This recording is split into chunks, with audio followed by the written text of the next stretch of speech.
out here that keeps it black and keep it real as Roland Martin Unfiltered. Support the Roland Martin Unfiltered Daily Digital Show by going to RolandMartinUnfiltered.com.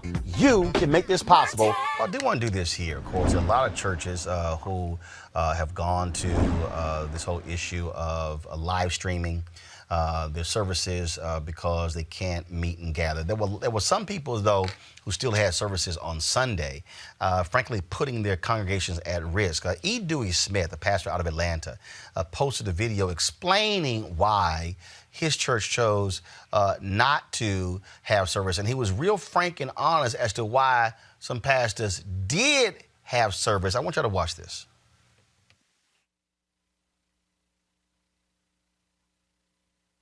I don't want to get into no fights with pastors, but let me say this. Our mortgage here at our church is $100,000 a month. Our light bill here at our church is $40,000 a month. We have 50 employees. We got a counseling center. We have a human trafficking program that we sponsor. We're building a church in Africa.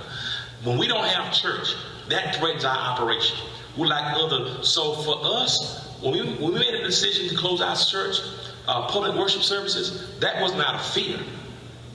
That was because we had regard, and for me, I love my members, and they want to put them in a position where they be sick.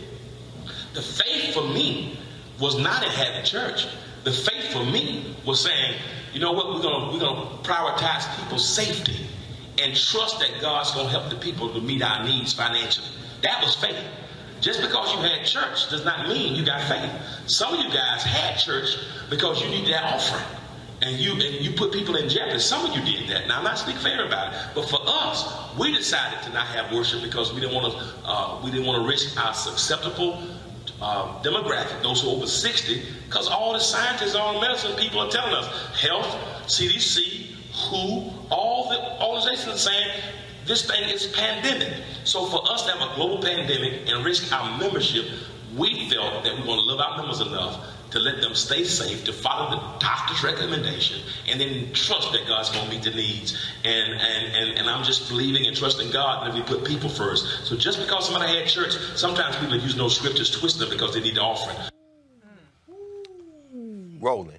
I was an usher at Canaan Avenue Missionary Baptist Church as a young man, a teenager. And every time we passed the collection plate, it was the same verse, Malachi. Will a man rob God? Yet ye have robbed me. Wherein do you say ye have robbed me? In thy tithes and offerings. That brother right there gave a word. That's a word, brother. And you know what? Mitch McConnell, you clown. Donald Trump and all you rest of you people trying to figure out how to steal, as you heard Reese just say, with both hands trying to figure out a way to steal. That brother right there just showed you what the African in this criminal enterprise that you call the United States of America